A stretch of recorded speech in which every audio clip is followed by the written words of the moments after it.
but I'm happy that you all were able to join us. I'm Anu Kumar. I'm President and CEO of Ipas, and I'm joined here today with by two amazing women, Representative Alma Adams and Monica Simpson from SisterSong. I think we're going to move pretty quickly since we lost, unfortunately, so much time.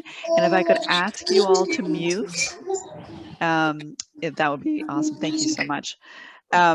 So we are here, of course, to talk about the Helms Amendment and why it's important and what's happening with the Helms Amendment right now. So just as an overview, the Helms Amendment, as you probably know, started in 1973, and it states that U.S. foreign assistance funds cannot be used for the performance of abortion as a method of family planning.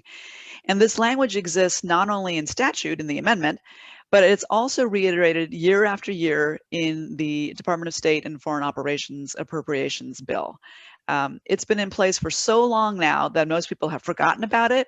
They think it's normal, and they don't really even question it. And if issues around reproductive rights come up during the presidential elections, usually it's around the Gag Rule. So I just want to say that, make a distinction between the Helms Amendment and the Gag Rule. So the Gag Rule is an executive order, and it's issued, and it's been issued by Republican presidents starting with Ronald Reagan, and then it's usually repealed by Democratic presidents.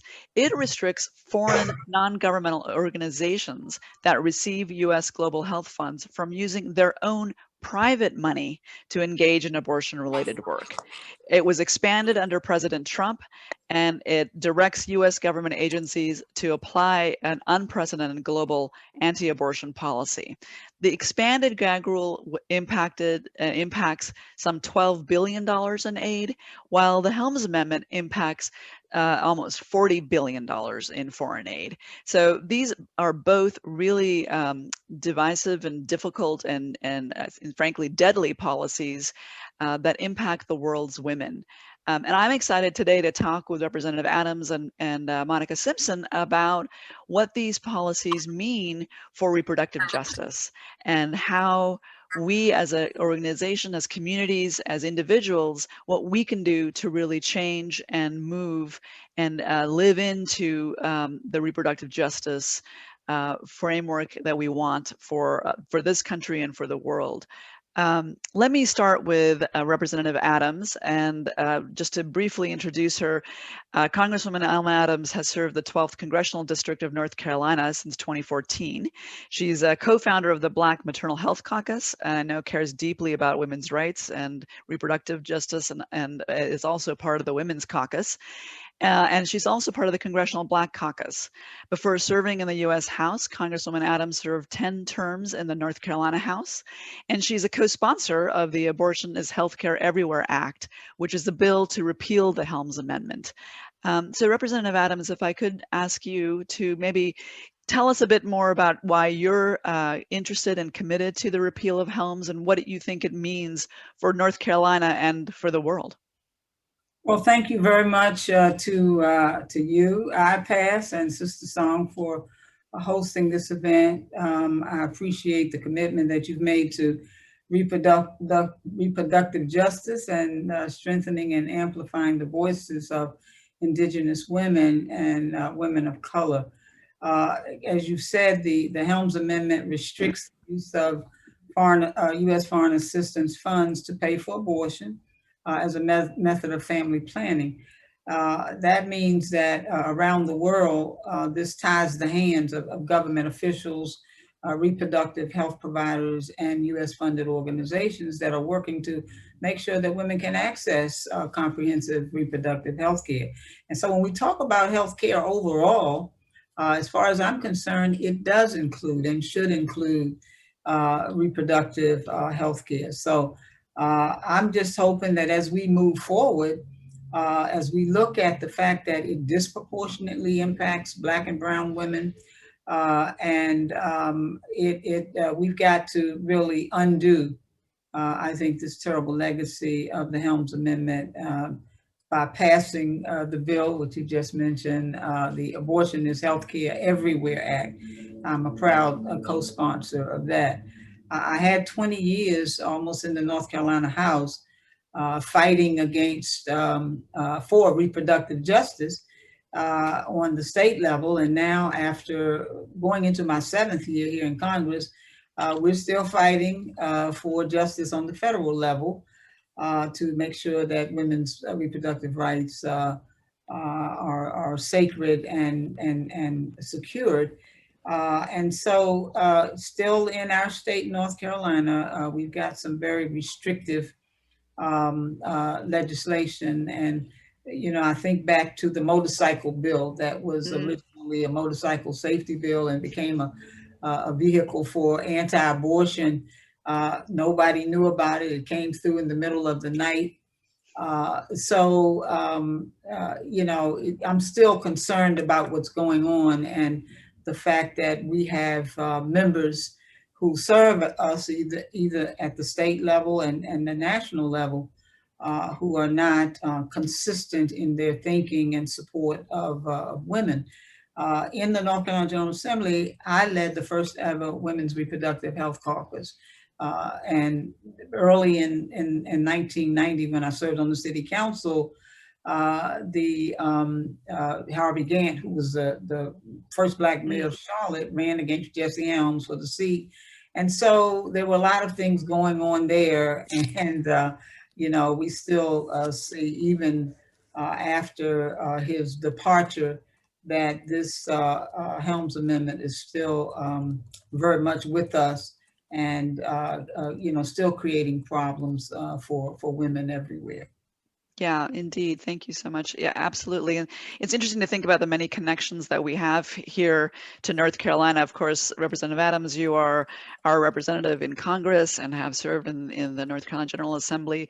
Ipas is in North Carolina, and we are very much living under the legacy of Helms and see very directly the impact of the Helms Amendment, as well as the Gag Rule. And Monica also has a connection to North Carolina. And so I'd love to invite you, Monica, to say a little bit about the connections that you see here, and also about how Helms is, you know, connected to reproductive justice. For sure. Thank you so much for having me on. It was such an honor to be on in this party with y'all today. Really excited to be here. So I grew up in Union County, North Carolina. First of all, I live in Atlanta now. SisterSong is based in Atlanta. We do have an office in North Carolina, which is amazing. But you know, my roots are in North Carolina. My family is still there. And you know, growing up in Wingate, North Carolina, which most folks in the world don't know where that is, right? It's one of those small, kind of like one stoplight almost kind of towns, right, where you live. And you know, I grew up under the legacy of Helms as well, right? Like, I mean, he was in office forever, it seemed like, from like 73 to like 2003, 4, 5, something like that. Like, so my entire life, you know, I was like under this man's, you know, legacy. And I think what also got me about living in North Carolina and in Wingate in particular is, you know, the fact that, you know, we had to drive by the Jesse Helms Center every single day, right? So his legacy is just upheld in a particular kind of way. And so growing up in rural parts of the state and in rural North Carolina and rural parts of the country, you know, it's hard to make those global connections. And of course, I didn't know much about who he was when I was growing up, but I would hear the adults talk about Jesse Helms, right? And just like, I could hear in their voice, just like how harmful this man was to our state. I knew that he was not a man for us. I knew that he wasn't doing anything that could, you know, protect us or do anything to move us forward. But I know growing up, I grew up in a state where, you know, there was only abstinence, only education. I knew that I wasn't getting access to the information that I needed. I knew that, you know, young girls in my church were getting pregnant before graduating high school and nobody was talking about what that meant for us. You know, so these connections were made very early for me, you know, growing up. And it's because of those different injustices that I experienced growing up in Wingate, living in the rural South, that it made me want to be an organizer. It made me want to do social justice work. And, you know, this path along the many different pieces of work I've done in social justice led me to reproductive justice now over a decade ago. And so I think that for me, this work on Helms is so important for us to to understand as a reproductive justice issue. For those who may be new to what reproductive justice is, this is a movement and a framework that was developed by Black women in 1994 that helped us understand the intersections of our work in a really unique way, right? It's about the human right to be able to have the children that we want, to be able to parent the children that we have in healthy and safe communities, and to be able to prevent and end pregnancy without shame and with dignity, and to be able to have access to be able to do that. And so this and the reproductive justice movement was really birthed out of human rights, right? And this global experience. And so there are so many connections to this Helms work that makes this a reproductive justice.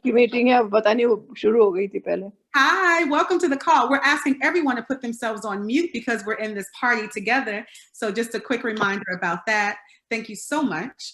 But I also think it's important for us to understand that reproductive oppression is real, and what Helms represents is the epitome of reproductive oppression, the control, the exploitation, right, of our bodies, and the ability for us to make our own decisions for ourselves, and the ability for us to make these connections, you know, to our global folks, right? So this is absolutely an issue that we have always centered in our work, and it's something that we have to continue to make an important piece of our work, because it is the very thing that, of course, connects us to our global partners, and it's a way for us to make sure that we're doing this work together. Thank you so much, Monica. I have to say that the lady that was just talking was my mom. So she's very much a supporter of reproductive justice. Yes, that's exciting. Sorry, Mom, I thought it was somebody else. That's what's up. You're welcome. Come on in. Right. Anyway, so thank you, Monica, for making those connections. And I think, you know, we have to be really clear that Senator Helms was known as a notable racist, and that when he introduced the Helms Amendment, it was in fact even rejected by the Nixon administration. They did not want the Helms Amendment to come into force. They thought it was a colonial policy, and it was in contradiction to U.S. foreign assistance aims. Unfortunately, it passed, and it's been essentially harming Black and brown women, you know, every day, particularly as you know, Black and brown women who live thousands of miles away. And its partner amendment is the Hyde Amendment, which also disproportionately affects young, poor Black and brown women in the United States. So, you know, the impact is very real. Let's turn quickly, if we can, while we have Representative Adams with us, to think about what we can do in this current administration. So a new day has begun in the United States, which we are really excited about, and there has been you know, a lot of momentum and activity around what we can do with the new administration. We are hopeful that there will be executive orders issued soon that will address some of these challenges that we face under the Trump administration. Representative Adams, what can you tell us about first of all, what you think the U.S. role should be going forward, but what can we expect from the Biden administration, Biden-Harris administration? Thank you very much for your question. Let me just say that I'm just so delighted that we've turned a new page and that we have a new administration. I am overjoyed that we have President Biden in the White House and Vice President Kamala Harris. And I think that we can look towards making positive progress on this, the Helms Amendment, the Hyde Amendment, and defending Roe. I think that we can rescind a lot of harmful executive orders that the last administration implemented, like the 13535, which restricts people from receiving care through the Affordable Care Act, from having insurance coverage for abortions, that we can also direct the FDA to stop requiring in-person dispensing for a safe and effective abortion pill. It's finally now an opportunity, after 4 long years, to play offensive again instead of defense. So, you know, when you think about healthcare, even in our country and others, millions of people are denied care because their providers are not only barred by the U.S. from performing services or even telling their patients where to get them, but we can finally address that too. So I'm excited about this new administration, and I think what we can do. You know, we've heard that President Biden will soon sign an executive order on reproductive justice. which will repeal the global Gag Rule and address other urgent reproductive justice priorities. So he's headed in the right direction, and including restoring the Title V family planning funding for providers that would give information on performing abortions and addressing the Helms Amendment. So I'm hopeful and I'm optimistic that we'll be able to work together over the next few years to expand domestic and international support for safe access to abortions, including information, counseling, and referrals as much as possible. Mm-hmm. Thank you. Yeah. Do you think that we have an opportunity now, and I really, this is for both of you, Monica, do you think we have an opportunity now to really make clear the connections between misogyny and white supremacy and reproductive justice that we that we need to make with both this administration and of course the acts that occurred on January 6th? For me, it was really clear that those domestic terrorists that showed up are the domestic terrorists that often show up at abortion clinics and at and the like. So I wondered, what your point of view is, Monica, on this, and whether you think there's an opportunity there. Yes, absolutely. This is, if we haven't ever been given a clear opening, right, to be able to be in these conversations and to make these connections, I don't know when we'd have another opportunity. What happened on January 6th, will absolutely go down in history, but it was a huge eye opener for this country, not for the fact that we had a failed coup, with these folks, but, it was also, it put on center stage the very people, like you said, Anu, that we deal with on a daily basis at our abortion clinics, the same folks that we're dealing with, that are constantly coming for us, whether they are saying that Black women are having too many abortions or they are blocking the doors for folks to get access to their services, whatever it is, like it was put on the front screens, right, for everybody to see. And we can't do this work. We can't have reproductive justice in this country if we are not actively working to dismantle white supremacy, patriarchy, misogyny, all of the things that are accompanied, with the myriad of ways that oppression shows up in this country. And I think that's what makes reproductive justice and the frame of reproductive justice so important to these conversations, when we're talking about policy, because it's, our work is not just about creating new policies or rescinding bad policies. It is about having those necessary conversations of the dismantling that needs to happen in this country. And I think that the uprisings last year helped to open that up even further for us, right? When we hear things like defunding the police, when we see these different acts that are telling us that we have to go against those very systems that have been in place, that have only been put in place to harm our communities and keep us away from access, right? So those connections are so critical, so important right now. And I think that this is the administration where we get to push the hardest on making sure that that is centered in everything that we do. Yeah, absolutely. Congresswoman Adams, you were in Congress, I presume, during the attacks that occurred on January 6th. I saw your statement, and I am grateful that you and your staff were safe. But I wonder what your thoughts are about these intersections. You very much lived it and experienced it, and yet we're here talking about the Helms Amendment, the Hyde Amendment, but in my mind, these are all connected. They are connected to bigger things and bigger processes. And I wonder if you see that as well, and if your colleagues see it. Well, I think some of my colleagues do see it, and probably many more see it, but whether or not they will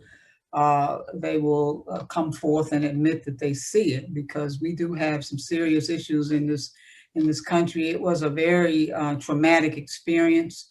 A few weeks ago, we were all there really to fulfill our constitutional right and requirement to certify the election.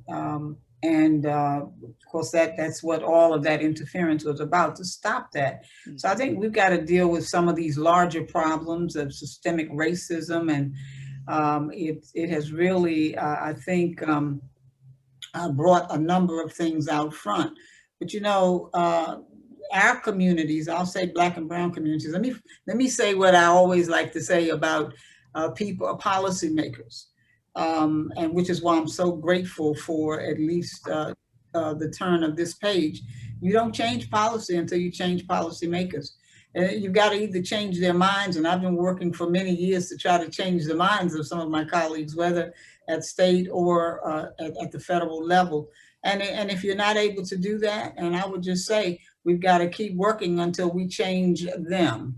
And then you have people who are like-minded in terms of really understanding what not only our responsibilities is, but that this is a human right.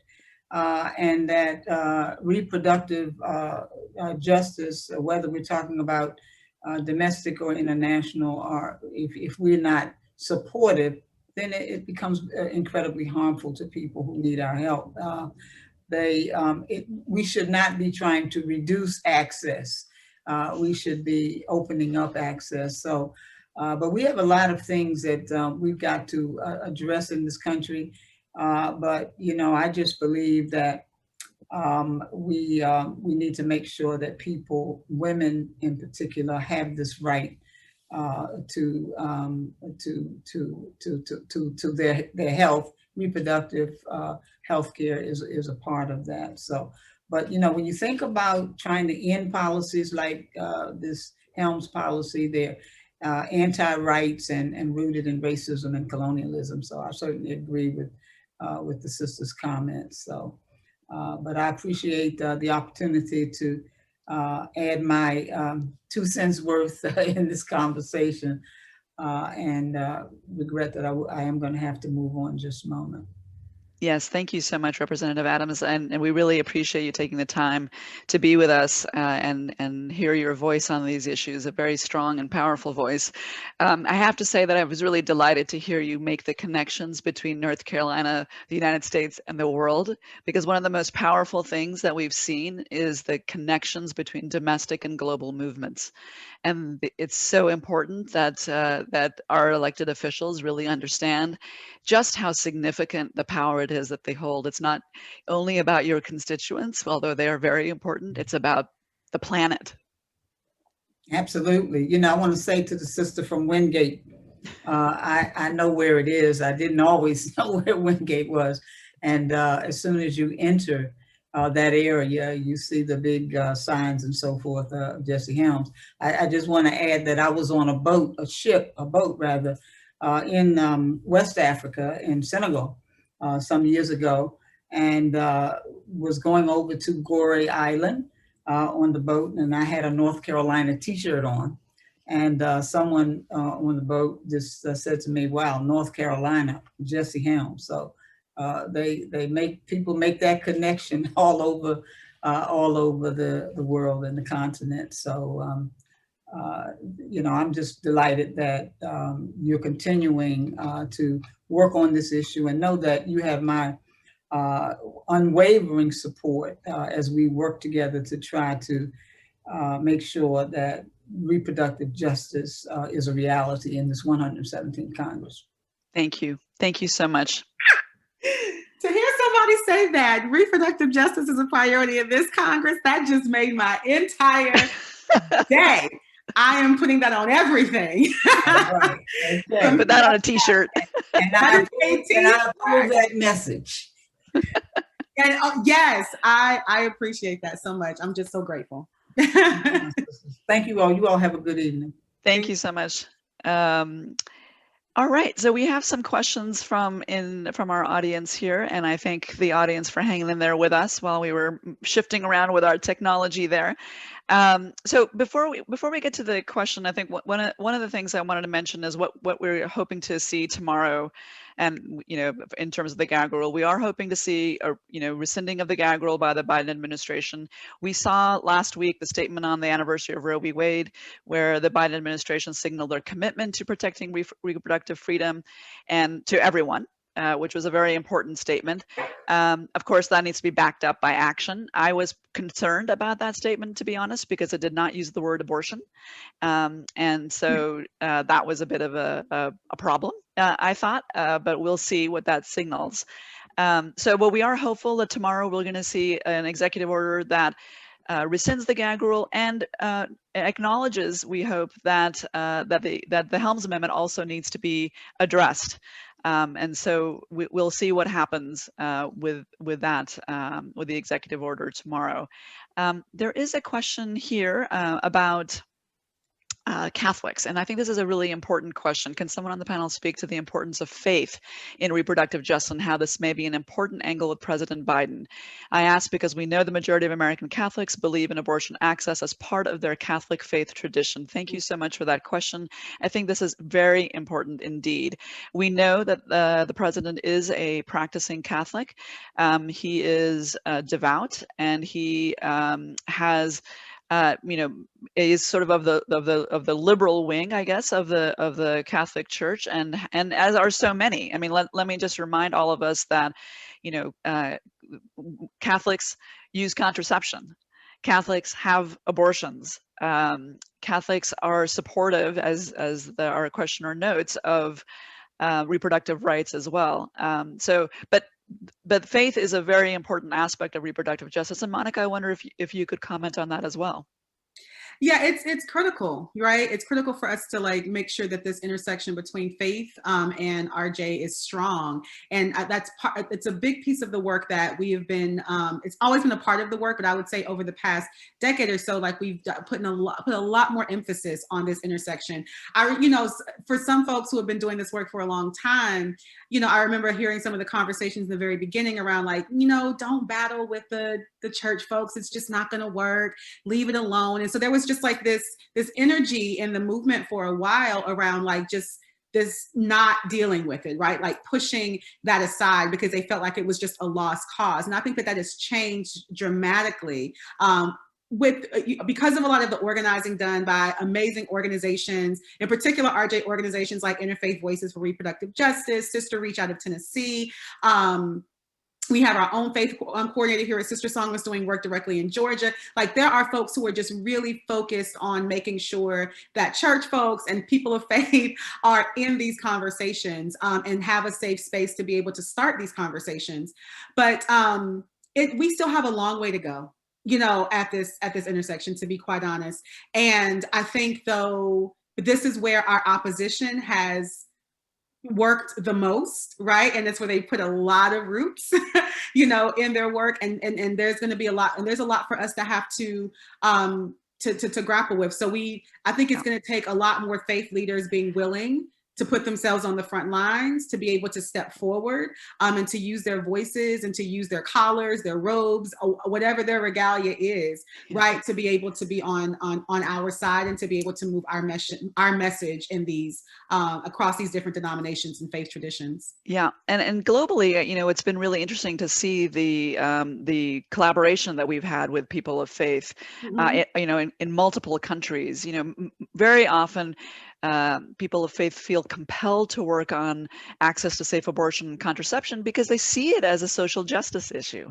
And, I remember being in Kenya, in Kisumu, I guess this must have been obviously more than a year ago before COVID, and being in a church with faith leaders in Kisumu, and young people talking about what are the causes of unsafe abortion, and they did kind of a root cause analysis about this. And so, they were very committed, and they fully understood and acknowledged that the stigma around these issues, literally can harm and kill young women and girls. And so they approached it from a point of view of, we are here to lift up all of our community. And in our experience at Ipas, we certainly have worked with faith leaders from all across the spectrum, from Muslim leaders in Nigeria, Christians and others in Kenya and East Africa.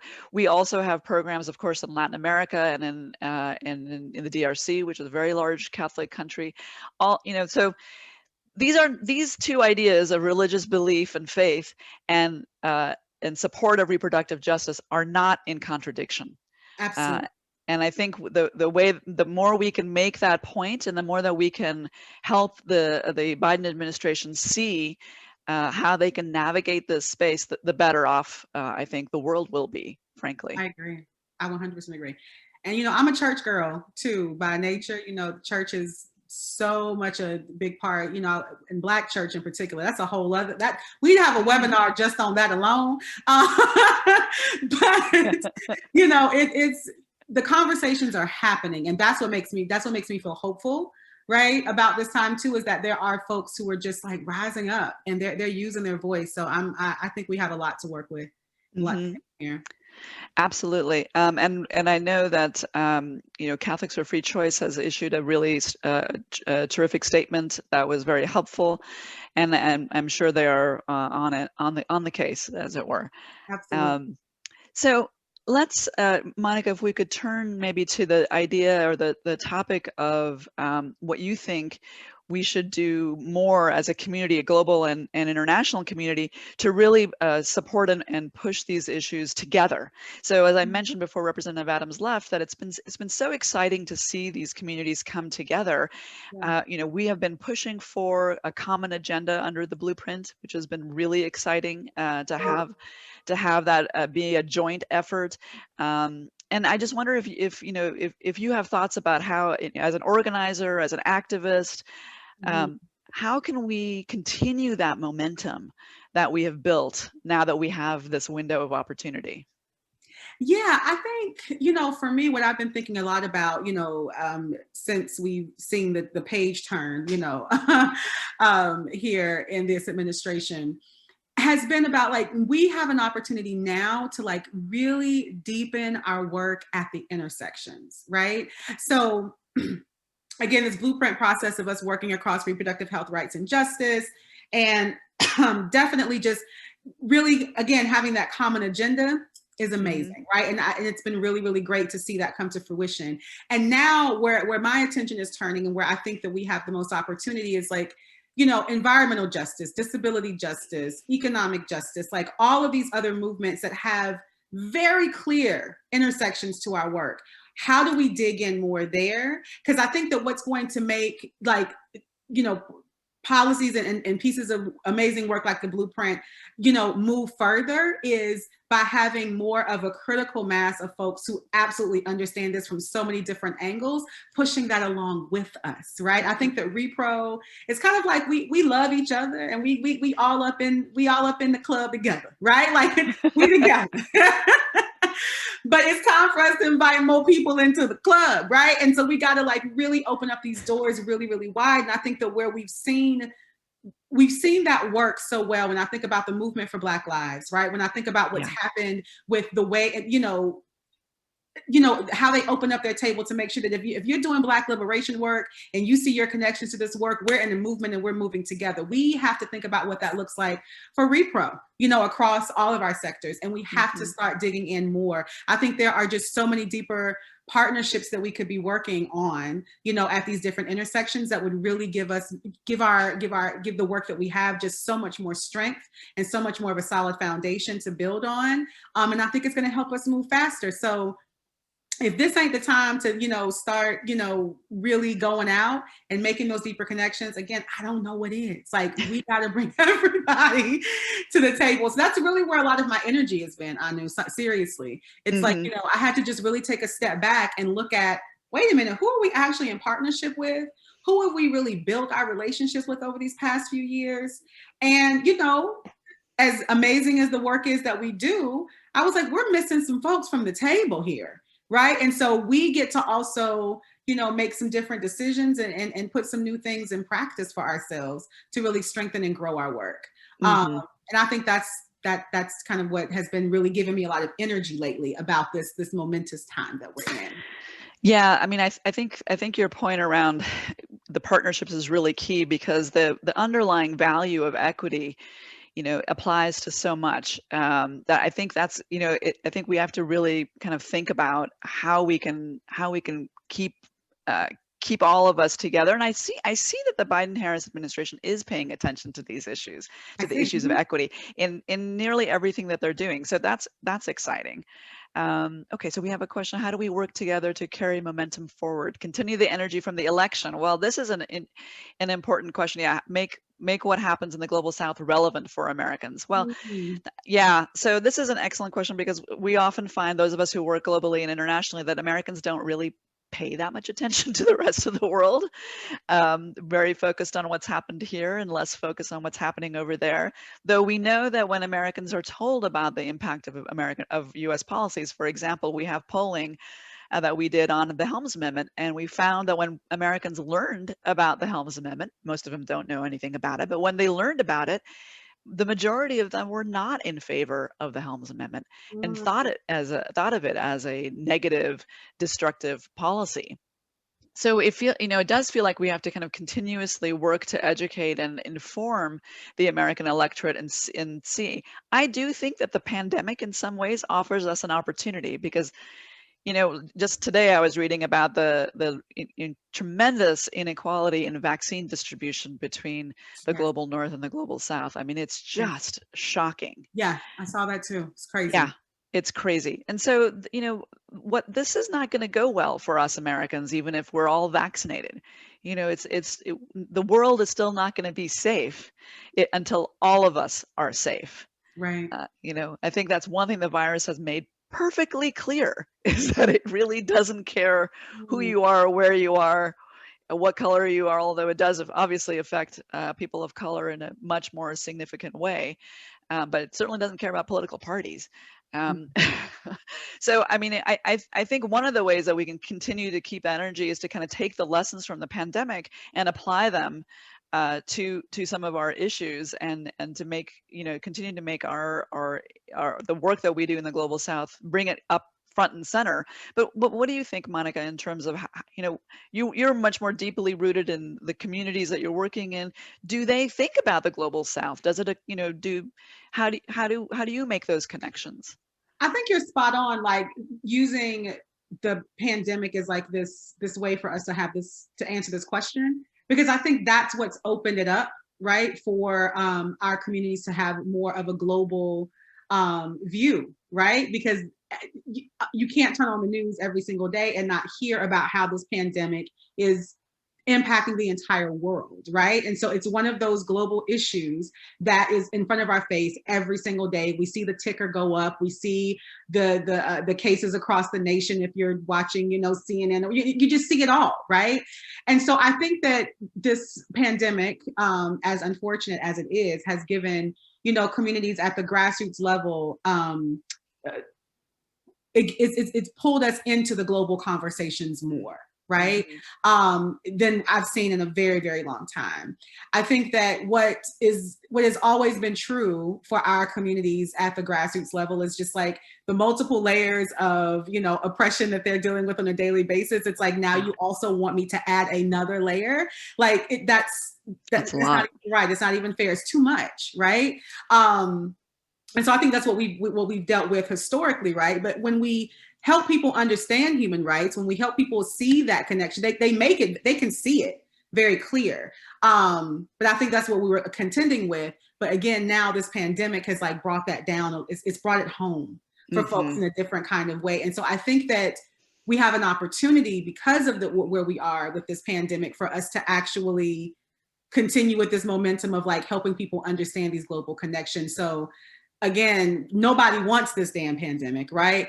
But no. It's like, how can we also use this moment as a way for us to move our work and to make connections in ways that we haven't made connections before? Yep, exactly. And I hope we'll be able to see some of those connections in the reproductive justice realm made tomorrow with the executive orders that we are hoping to see from this administration.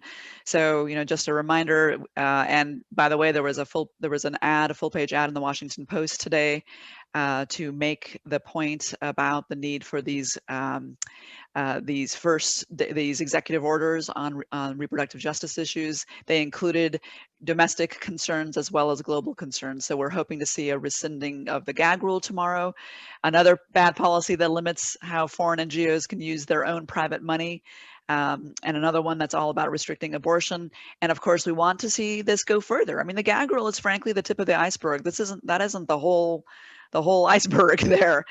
We want to see an expansion of U.S. foreign assistance that supports abortion care to the maximum extent of the law, as currently provided for in the Helms Amendment. So that's what we're hoping to see. And and if we don't see it, of course, tomorrow, of course, we'll keep on fighting, because that's what we're here to do.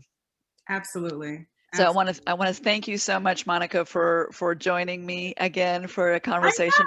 We got to keep this thing going. I know. We just got to keep it going. I think that, are y'all enjoying this? Folks who have joined us today, put it in the chat if you enjoyed this.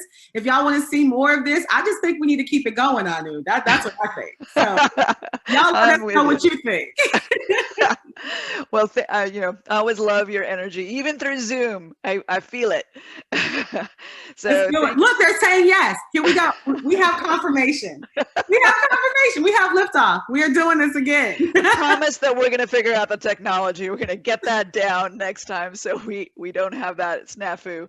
But really appreciate everybody joining us, and thank you for your attention. And Monica, thank you as always for your partnership. Always. Thank you. I knew it's so great. Take care, everyone. Peace, everybody.